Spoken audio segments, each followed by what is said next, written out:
Olá, voltando, o Instagram provisoriamente encerrou a live que nós estávamos anteriormente, continuaremos agora, vamos todo mundo voltando. O nosso caso é esse, é do Diligence, estávamos ouvindo aqui o nosso Elvio. Deixa eu só avisar para ele aqui, querido, pode voltar. Não sei o porquê o Instagram tinha derrubado a live, aqui ver solicitação, mas a gente vai continuar. É assim, vocês estão vendo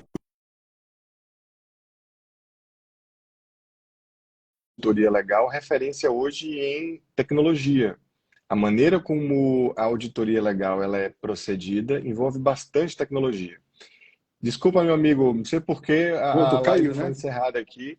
Eu nem estava tocando no Instagram, mas certamente para a gente dar a oportunidade de mais gente estar entrando. Gente, é um assunto que a gente não escuta em sala de aula. É um assunto que nenhum colega quer ensinar a gente. Eu passei anos da minha vida tentando aperfeiçoar sozinho técnicas de auditoria, fui fazer MBA de auditoria, fui pegar a bebê na fonte. Então, assim, compartilha com seu amigo, com seu colega, com seu sócio, nesse aviãozinho que tem aqui embaixo, que é conteúdo de primeira.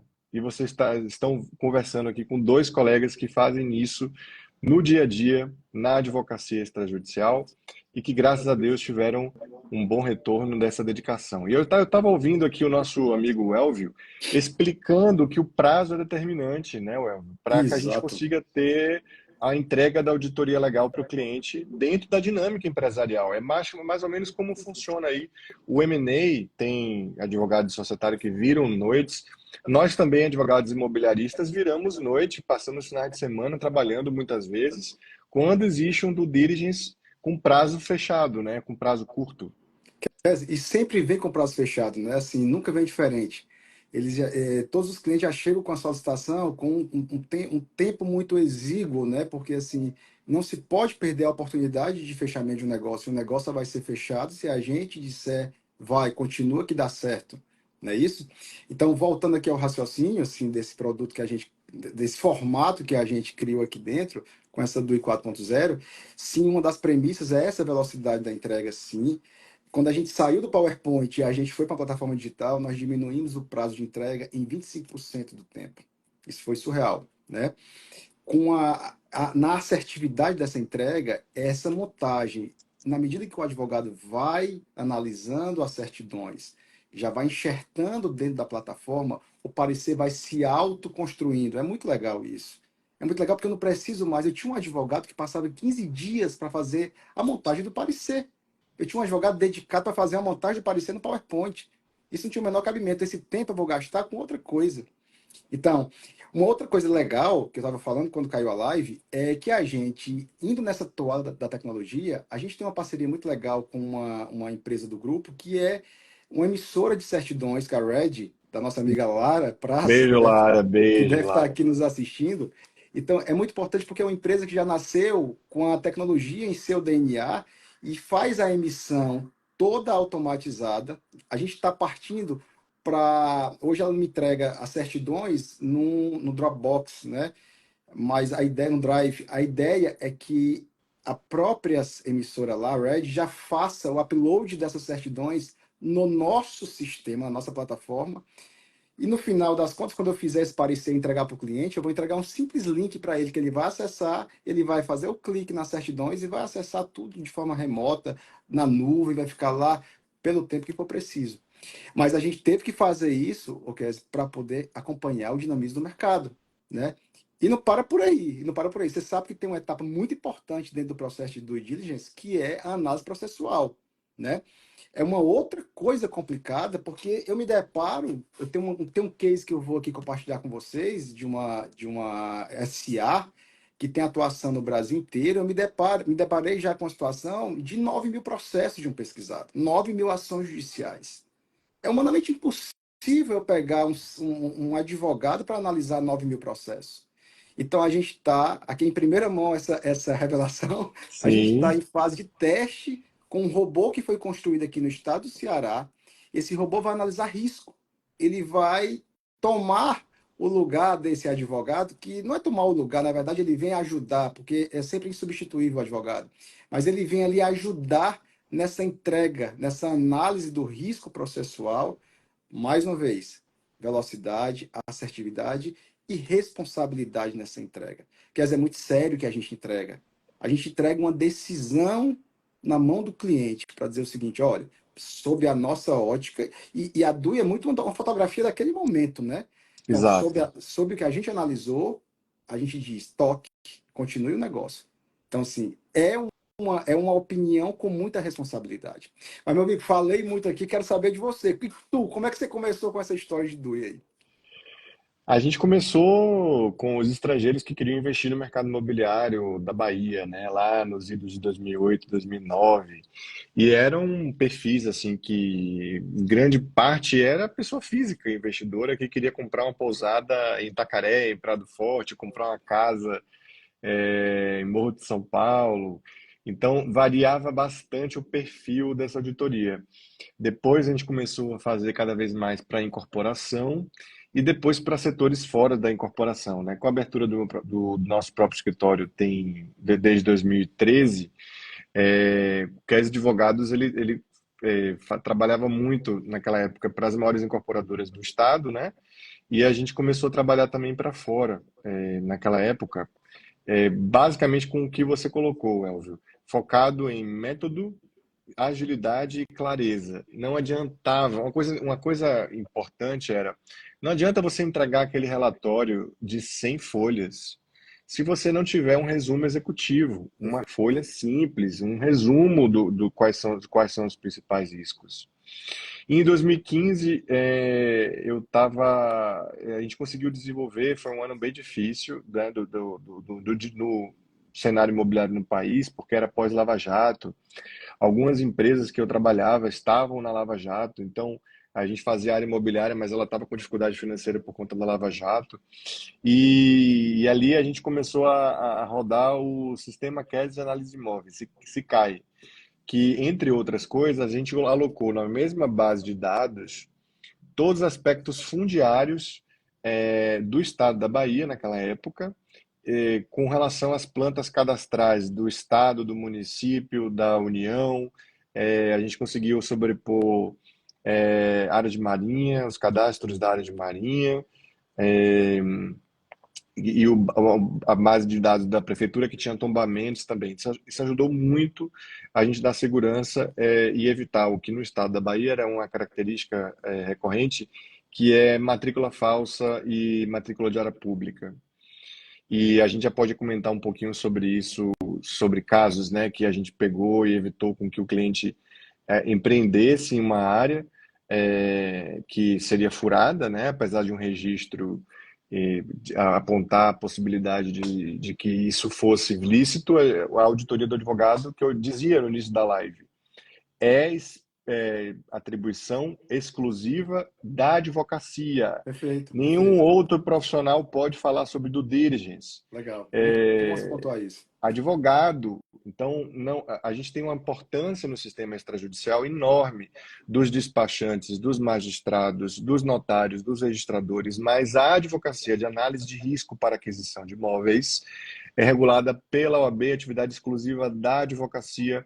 É a sua OAB assinando um relatório de auditoria e apontando os riscos, que será responsável pela segurança jurídica e orientação do cliente.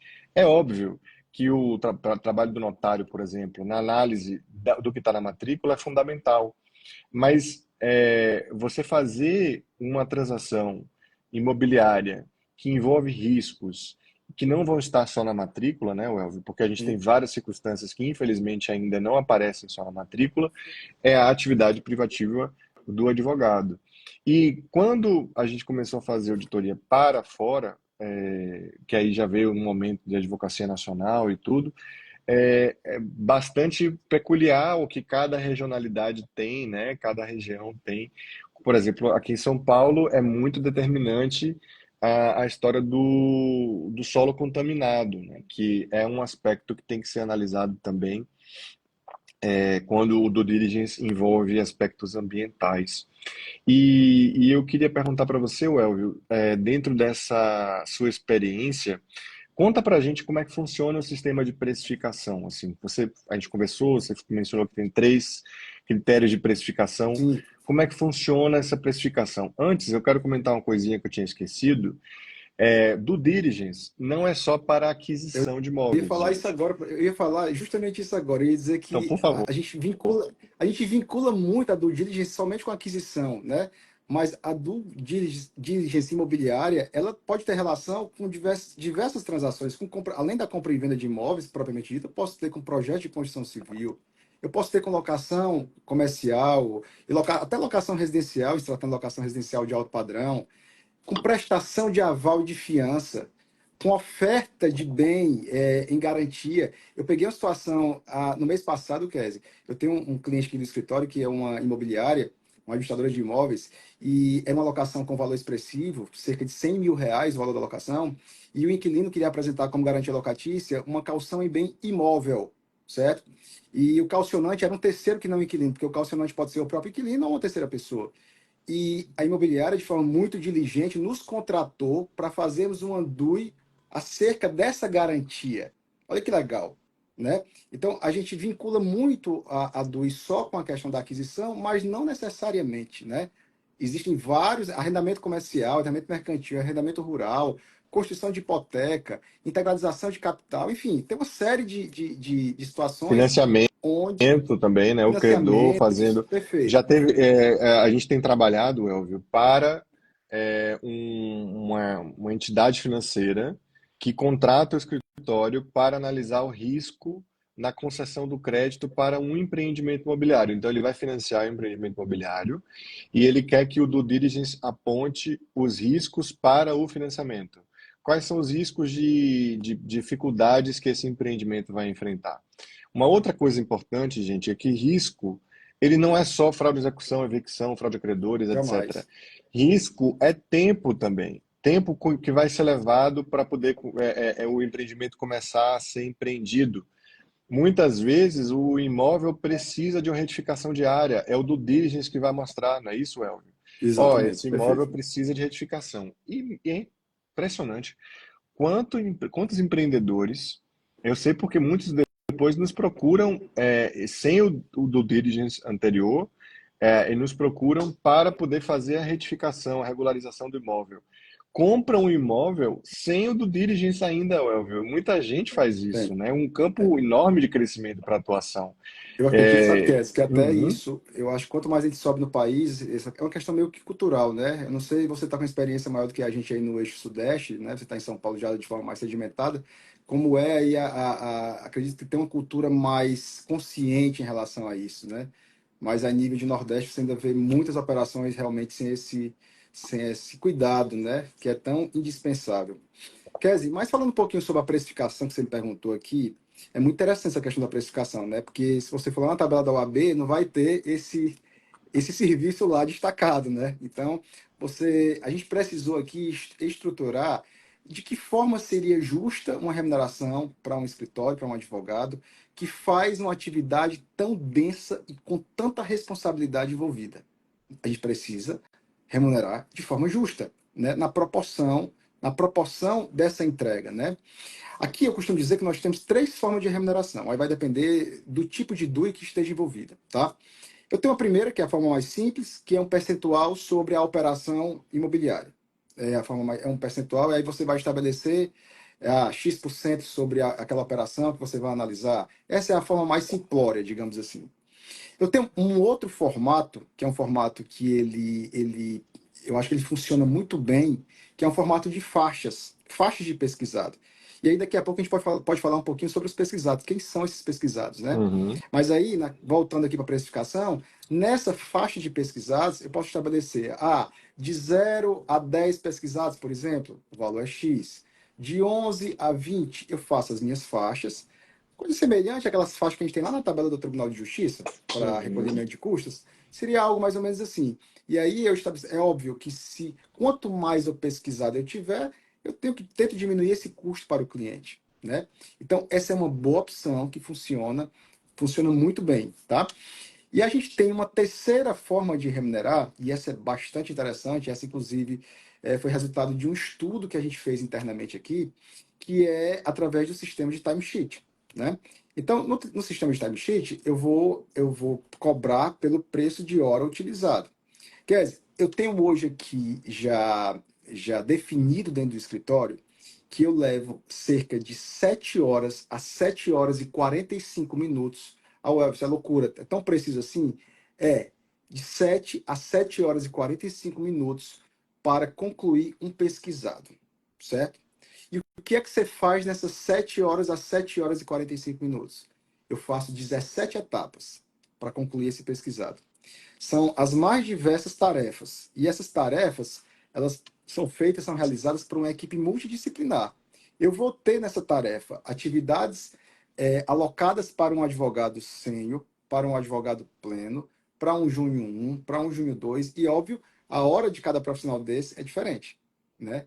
Então, a partir daí, eu consigo montar também uma forma de remuneração justa a partir do que eu vou gastar de horas destacadas para aquele projeto. Então, assim, eu acho que dá um norte para os advogados, colegas que estão nos assistindo aqui, para saber como eu faço essa cobrança. Uma forma mais simples é eu destacando o percentual sobre a operação imobiliária. Perfeito, nem todo mundo quer pagar assim. O Uma pessoal segunda, perguntou aqui qual o percentual que você aí acha. depende da operação, né, Kes? Porque se você pegar uma operação muito alta, qualquer percentual já vai ser um valor expressivo, né? Mas eu asseguro para você que, a depender da complexidade, da responsabilidade, do tamanho da dor, ela suporta um bom valor de honorários, tá? Quer dizer qual foi seu valor já mais emblemático aqui para o pessoal, Kézia? Ah, você que eu já sabia que eu ia fazer essa pergunta para você, que você me contou que cobrou mais de 100 mil já algumas Ah, vezes eu no disse a Diligence. você que podemos chegar a mais de 100 mil reais, Ah, sim. sim, não, natural, Podemos. porque com certeza depende do volume de trabalho, da responsabilidade. Gente, vocês acabaram de ouvir o Elvio colocando os critérios de precificação dele. A quantidade de investigados, um percentual do preço do imóvel, se fala de 0,5 a 5%, por exemplo, né? Isso varia, Perfeito. como o Elvio colocou. Às vezes o imóvel vale 4 milhões, mas dá um trabalho danado fazer auditoria, são 20 herdeiros. O cliente escolheu fazer auditoria fundiária também, além do imobiliária, trabalhista, civil, ambiental, urbanística, com certeza. Esse due diligence vai ser lá para casa de uns 40, 50 mil reais, 60, se você for fazer um due diligence sério com relação à análise de todos esses riscos. O que a gente leva muito em consideração para precificação, Elvio, a gente trabalha parecido com você. O preço do imóvel, ele é um balizador relevante, mas ele não é o determinante. Não é determinante, perfeito. A gente leva em consideração o escopo do serviço. Então, é como se a gente propusesse já, e isso é uma dica interessante para todo mundo. A gente propõe faixas, porque nem todo mundo está afim de investigar até a origem das poligonais, enfim. O cliente pode não ter interesse. Você pode oferecer um due diligence básica, intermediária, avançada, completa, e aí você vai ticando os serviços, adicionando com o que você sabe. Agora, gente, o Elvis sabe disso, não tem como a gente fazer uma proposta de due diligence no escuro. Cliente que pede para você fazer uma proposta sem olhar a matrícula, sem ter dimensão da quantidade de investigados, não passem esse mico. Vocês precisam olhar o registro para conseguir ter noção do escopo que tem que ser estabelecido, né, Welvio? Exatamente. E essa decisão do cliente também de saber por quanto tempo ele quer retroagir, né? Ah, vamos retroagir 20 anos aqui. A gente tem um case aqui do escritório, um caso bem emblemático, que já havia sido feita uma due diligence anteriormente, não pelo nosso escritório, e haviam retroagido apenas 10 anos. Só que existia uma execução fiscal antes desse período de 10 anos, que repercutiu lá na frente. Repercutiu na terceira transação imobiliária seguinte, para você ter ideia, na terceira transação imobiliária seguinte a essa que deu origem à execução fiscal federal. Então, assim, esse escopo precisa ser muito bem traçado e precisa ser definido quem serão os pesquisados, né? Que a gente falou sobre isso. Ah, eu tenho uma lista de pessoas aqui que eu indico como necessários à pesquisa. Só que isso pode resultar no aumento do valor dos nossos honorários. O cliente às vezes economiza, quer economizar, não quer pagar isso tudo. Mas via de regra, eu não sei como é que você faz aí, Kézia, mas a gente procura sempre aqui pesquisar de forma mais básica, assim, mais os proprietários tabulares, né? Os cônjuges desses proprietários tabulares, né? Assim, indispensável. Os sócios dos proprietários tabulares, aí às vezes, se houver pessoa jurídica, né? Os cônjuges dos sócios dos proprietários tabulares. Aí muitas vezes o cliente já diz assim: não, para, já tá entrando demais. Nem começamos. Temos os antecessores, que a gente recomenda 20 anos, né? Tem cliente que pede 20 anos, tem cliente que diz assim: não, vamos parar nos 10 anos. Tem um risco, né? Temos os cônjuges dos antecessores, temos os sócios dos antecessores, temos os cônjuges dos sócios dos antecessores, temos empresas dos proprietários tabulares dos seus cônjuges, temos empresas dos antecessores dos seus cônjuges, temos o senhorio, caso o imóvel possua enfiteuses. Então, assim, o leque é vastíssimo, né? Ainda, O leque é muito vasto. ainda a questão da união estável também, né? É, teve um caso interessante que um cliente, né, ele nos procurou com o seguinte problema. O filho dele, o sobrinho, fez uma promessa de compra e venda, ele era o proprietário, e o adquirente, ele registrou a promessa de compra e venda, e no caso o adquirente não fez um due diligence e não percebeu que o vendedor ele tinha uma esposa de fato, né? Certo. Que não participou da transação. E aí foi disputa quem era mais esperto, porque o compromisso de compra e venda do comprador, ele tinha uma cláusula que seria pago no alvará de construção pagamento. E aqui eu já vou responder daqui a pouco, já vamos responder as perguntas, gente. Quem tiver pergunta pode colocar aqui. Esse conteúdo ele não existe em lugar nenhum da rede, tá? A gente está colocando em primeira mão, vocês estão tendo acesso a dois profissionais que lidam com due diligence o dia inteiro, então é algo relevante. A primeira parte da live já não vai ficar salva, porque o Insta derrubou, mas essa agora vamos ver se fica salva também para todo mundo participar. E a Nath perguntou da segunda etapa do due diligence, que pode ser a elaboração dos contratos, né, Elvio? A gente já comenta isso daqui a pouquinho. Mas mantendo todo mundo aqui no caso que eu trouxe, o compromisso de compra e venda foi muito mal elaborado, não foi elaborado pela gente. E o compromisso de compra e venda trazia a previsão de que o preço seria pago, Elvio, no alvará de construção, sem amarrar outros gatilhos máximos de prazo. Então, o comprador de má fé circulava no mercado imobiliário com esse compromisso de compra e venda registrado para Certo. ver quem é que ia pagar o sobrepreço a ele, para ele sair da Nossa, posição contratual. E aí, que loucura. loucura, o vendedor, um contrato mal feito, né? Aliás, eu já acompanhei na minha advocacia imobiliária, você com certeza também, clientes que quebraram por contratos mal feitos, Sim, né? É certamente. impressionante. E aí eu dizia, o caso do vendedor, ele entrou com ação de bloqueio da matrícula porque a mulher dele não participou do negócio e forçou com que o espertalhão sentasse na mesa para poder Para compor negociar. um distrato, exato. E aí, meu amigo, conta aí pra gente, o do diligence é feito e de que maneira entra os contratos, a escritura? Geralmente o cliente solicita de vocês, A do nossa advogado imobiliário. Na nossa atividade desse produto que a gente formatou aqui, né, que a gente investiu e está investindo de forma permanente, a gente entrega até o parecer da DUI, né? Então a gente faz toda a análise, a gente tem as certidões que são fornecidas pela nossa parceira, que é a Red, então nos passa as certidões, a gente faz toda a montagem na plataforma digital até chegar no parecer. O parecer a gente entrega ao cliente para o cliente definir sobre a continuação do negócio ou não, né? Porque, via de regra, né, Kézia, assim, o primeiro caso que nós tivemos já foi um problema com o cliente que já tinha o problema constituído. Mas, via de regra, o momento da due diligence é um momento prévio, né? É um momento que as partes estão ali, elas estão chegando ali para saber se aquele negócio vai acontecer de verdade ou não, né? Então, assim, nessa nossa ferramenta, a gente entrega, sim, até o parecer, ok? É óbvio que nós temos alguns clientes para quem a gente presta uma assessoria jurídica mais global, mais permanente, e a gente continua com a regularização do empreendimento, tá?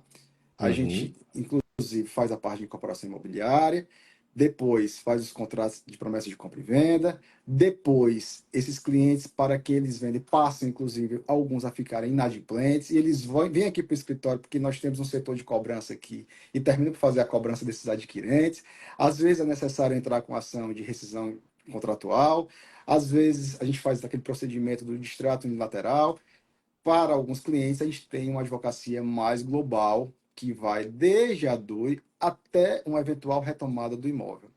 Em algumas situações, a gente chega até mesmo a acompanhar a assembleia de instalação do condomínio, lá no finalzinho, naquele momento prazeroso, quando a gente entrega o empreendimento para os adquirentes. Né? Perfeito, Elvio. O que o Elvio está colocando aqui para todo mundo, e muitos de vocês, colegas, sabem disso também, é que a auditoria legal, ela é a grande porta de entrada da advocacia imobiliária.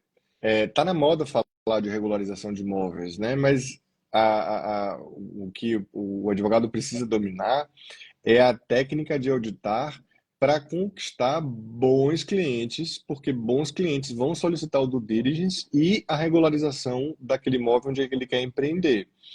É uma faixa de atuação diferente quando você só tem a regularização de imóveis pela frente, né? É algo limitado.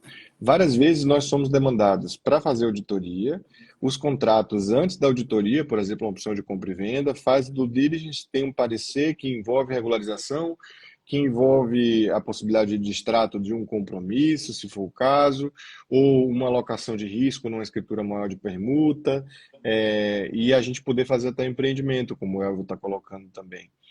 O Cleis, uma coisa primeiro. que eu acho que a gente precisa fomentar cada vez mais, eu acho Uhum. que é essa necessidade que se faz imperiosa de fazer a diligência, de fazer a due diligence. Eu acho assim, não é mais concebível que ninguém adquira um imóvel, até a própria pessoa física que vai adquirir um imóvel, você tem que fazer um mínimo de auditoria sobre a vida daquele imóvel ou sobre a vida daquela pessoa que tá te vendendo, né?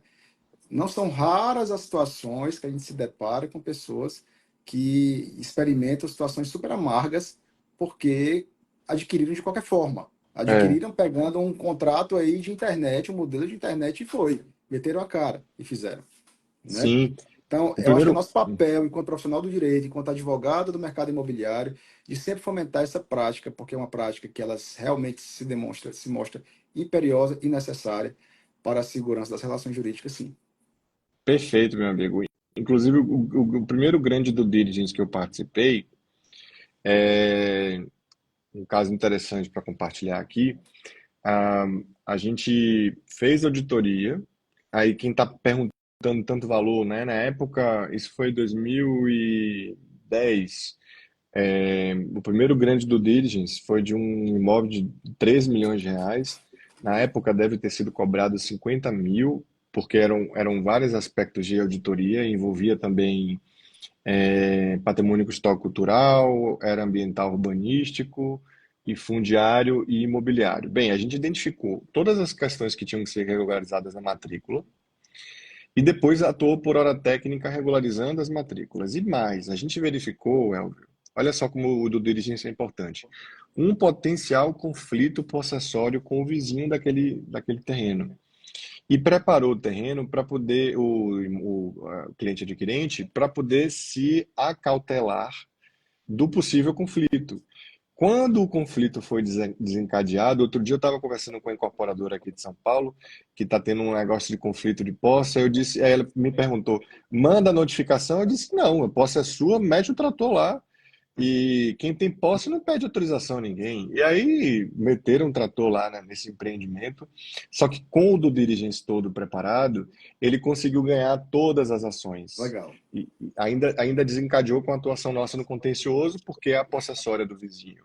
A gente já entrou antes da liminar e ele perdeu todas as instâncias, depois teve que fazer composição. Então é muito importante. Uma outra coisa para a gente trazer também é que o due diligence ele não é apenas para aquisição, como o Elvio colocou, para várias operações, e muitas vezes o advogado é procurado quando o proprietário do terreno quer saber um problema. Então, o imóvel no sul da Bahia, que aquela grande empresa, aquela grande multinacional tem uma área, ela quer entender qual é a relação com os quilombolas, que tem aquela grande fazenda do litoral do estado de São Paulo, e eles estão tendo um problema em relação a um tombamento.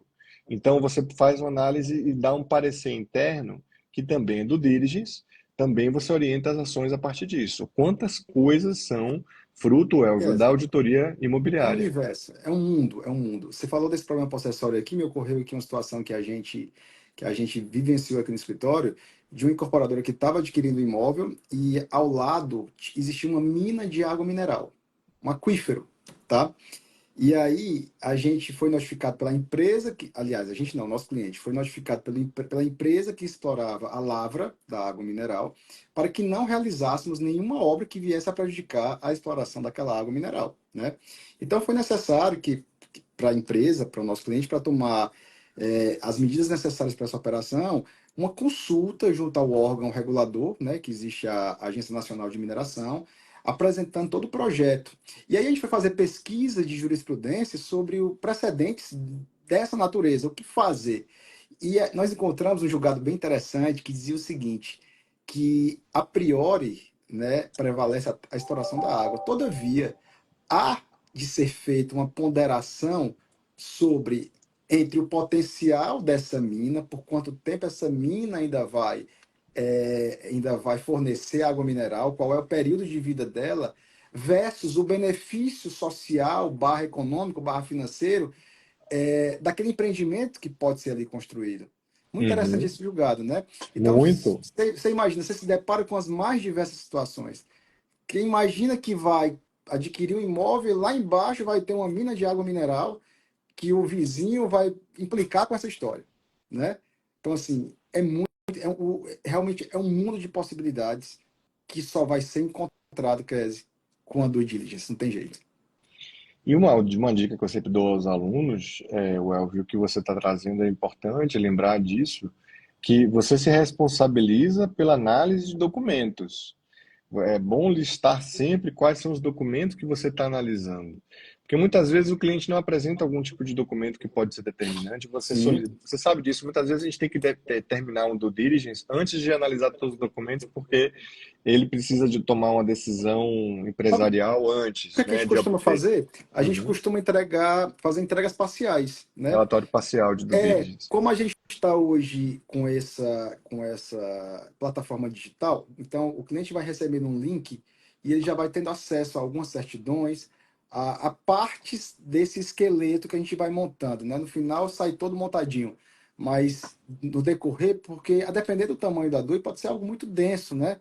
Que demore muito tempo para ser concluído até o final dela. Então a gente costuma fazer isso, entregar pareceres parciais já para ir encorajando ou não o cliente, né? Perfeito, meu amigo. A Natiane, o Vitor que coloca, faço vários pareceres de due diligence para estrangeiro em áreas do litoral. Sim, Vitor.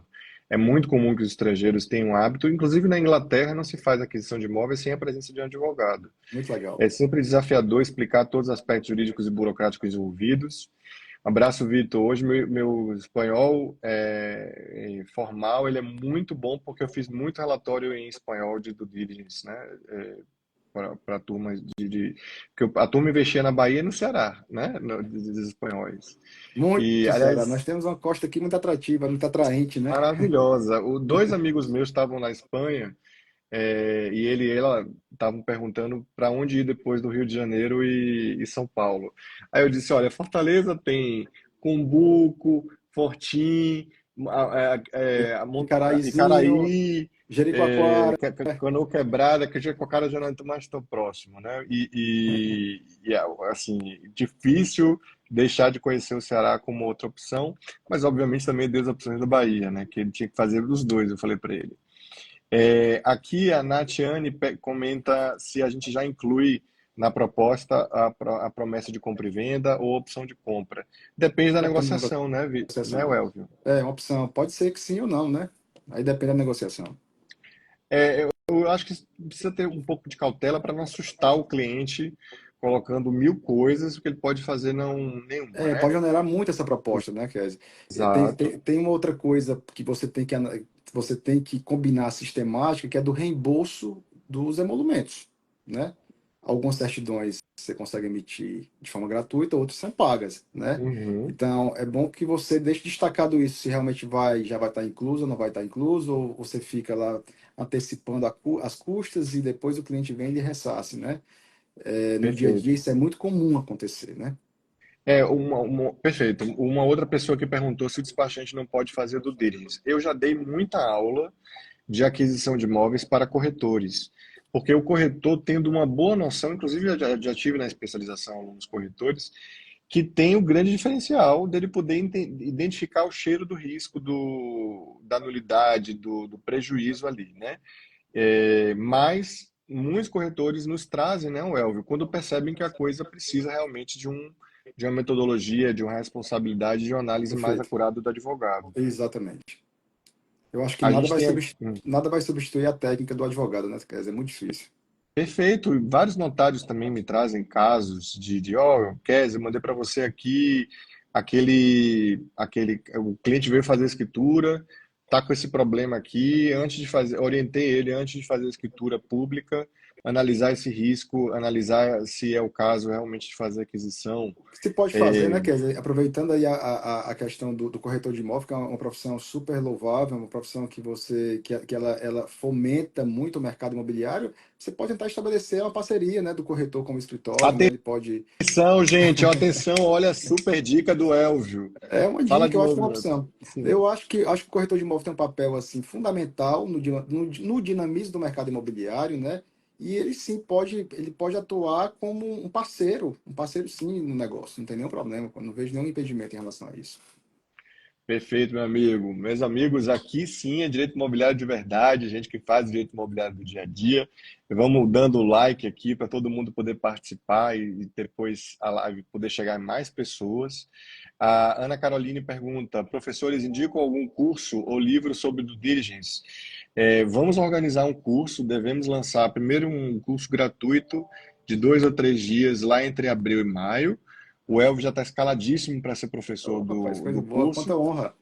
e depois a gente fazer um curso de aprofundamento, curso que nunca existiu na internet, para que a gente consiga trazer esses grandes nomes como o Elvio na prática, ensinando como é que faz o due diligence, que conhecimento é para ser compartilhado, né, meu amigo?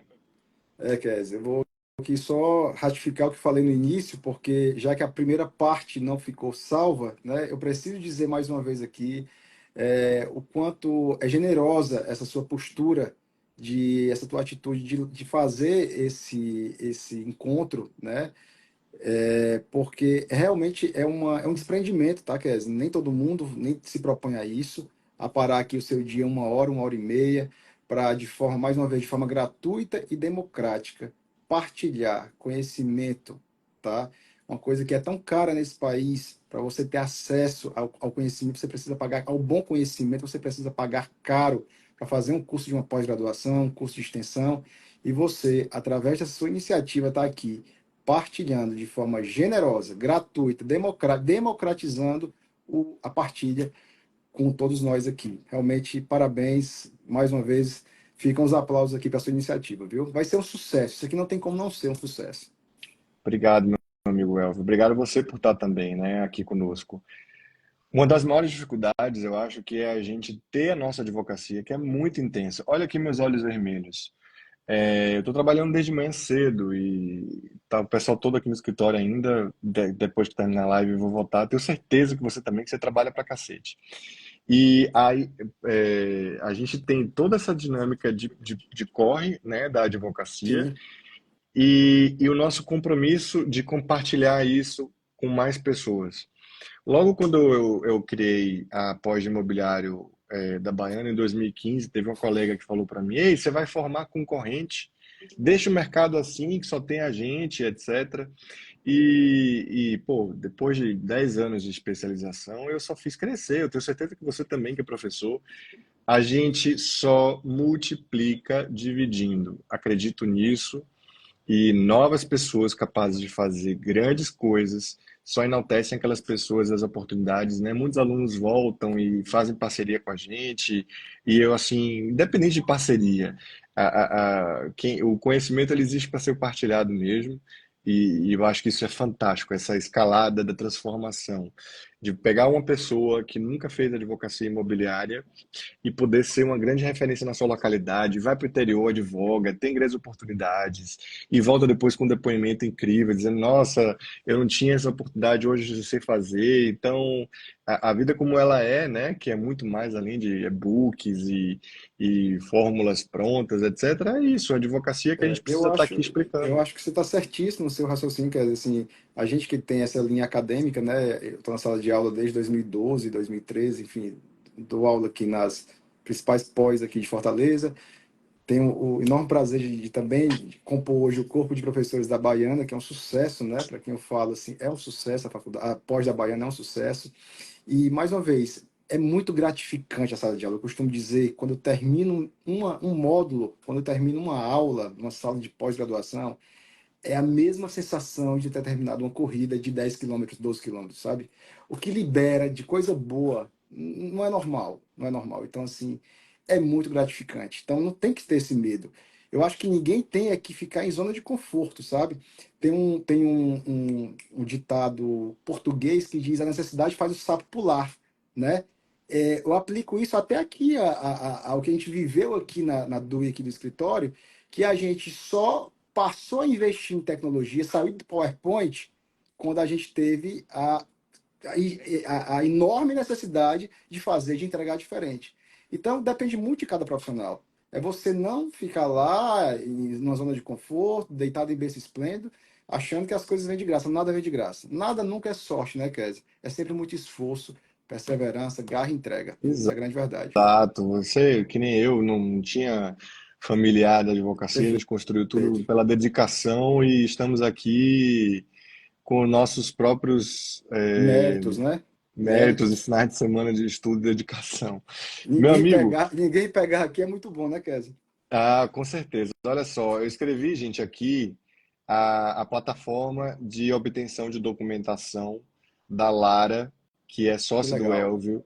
A Red está aqui escrito. Vocês podem dar uma olhada lá também. Ao longo das nossos encontros, eu vou oportunizar eventualmente outros sistemas, mas a Lara é fantástica. Tudo que ela faz, ela tem assim um primor de qualidade. Eu acho que vale a pena vocês conhecerem. A Carolina pergunta se eu sou capricorniano. A Lua é em Capricórnio, mas o Sol é Câncer e com ascendente Sagitário, graças a Deus, que eu tinha que ter um pouco de fogo aí para poder tocar essas coisas. O Rodrigues é o nosso mestre, obrigado. A Ionara pergunta: tem que ter curso, tem que ter professor Elvis? Já está aqui escaladíssimo e estou só aguardando o curso, professor. A gente vai organizar esse curso. Tô ansioso pela próxima turma da Baiana também, viu? E a Maísa também colocando ansioso para o curso. Você viu que lotou pelo terceiro ano Procura. consecutivo, a gente esgotou em 80 alunos, porque não é bagunça, né, de colocar 300 pessoas, não. A gente coloca lá um limite claro. E uma pergunta aqui, Welvio, olha só, deixa eu ver se eu acho aqui. A menina perguntou, eu não estou conseguindo encontrar. Aqui, achei. A Roseli perguntou: a partir das conclusões lançadas em um relatório preliminar, o cliente pode desistir da aquisição e, consequentemente, da continuidade do DUI? Como é que funciona essa hipótese, desistência do DUI? Ótima pergunta, né, Welvio?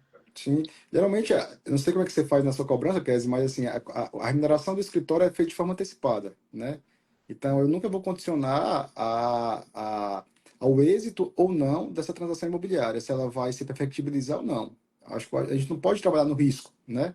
Então, acho que a nossa atividade há de ser remunerada pelo que a gente fez, que foi a análise, o parecer e a opinião que a gente entrega. Se aquilo é viável ou não, aí é o risco do cliente, né? Com certeza. Sabe uma coisa que eu cativei muitos parceiros? Às vezes eles trazem, você me disse que faz isso também, traz uma matrícula que a gente dá uma olhada inicial.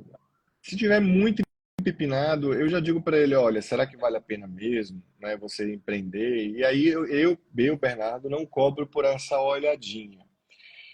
Mas o contrato que eu faço geralmente prevê hipótese de desistência, porque pode ser que o cliente pague uma parcela na entrega do relatório, então ele desista e envolva aí o pagamento, a necessidade de pagamento de um residual adicional, etc. Mas o que o Elvio está colocando é desistir da aquisição não envolve desistência do serviço já contratado, né, Isso, Well? perfeito, perfeito. Então é isso aí. Gente, então queria agradecer profundamente, muito rápido, uma hora voou aqui, Nossa senhora, rapidinho, viu? muito rápido. O nosso grande professor Elvio vai estar conosco aqui em outras oportunidades, com fé em Deus. Que Deus lhe abençoe. Você é um cara muito porreta, um grande profissional. Estou super feliz aqui de estar dividindo com você essa oportunidade. Não é à toa que foi o nosso primeiro da série Fora do Juízo. Tá bonita essa série, né? Ah, Que é esse muito legal o nome, viu? Muito legal. muito legal. Que é esse compromisso nosso de toda segunda-feira, às 18 horas, estar aqui compartilhando conhecimento com vocês. Obrigado, Elvio. Obrigado Gese, por estar aqui eu que só tenho a conosco. agradecer, muita gratidão pelo convite, tá? Você é um amigo querido, você sabe disso. O Ceará está à sua disposição, o nosso escritório está à sua disposição, tá? E conte sempre com a gente, conte comigo, conte com Lara. Estamos sempre aqui para poder contribuir, ainda que de forma modesta, mas contribuir com esse mercado que é tão pujante. Esse nosso mercado imobiliário é muito bacana. Muito obrigado, meu amigo. Maravilha. A você que está aí conosco, que vai assistir essa live depois também, compartilha com nossos colegas, mais pessoas que possam participar, ter acesso a esse conteúdo tão importante de natureza profissional e prática da atividade da advocacia imobiliária em relação à auditoria legal para operações imobiliárias. Na próxima segunda-feira, voltamos com mais novidades aqui nesse canal, que trará com novidades assuntos que são relevantíssimos para a prática da advocacia imobiliária, trazendo pessoas do naipe do Dr. Elvio. Um abraço, Dr. Elvio. Um Tchau, abraço, meu amigo. gente. Tudo de Fique bom. com Um Deus. abraço Boa grande. Tchau, semana. tchau. Tchau, tchau.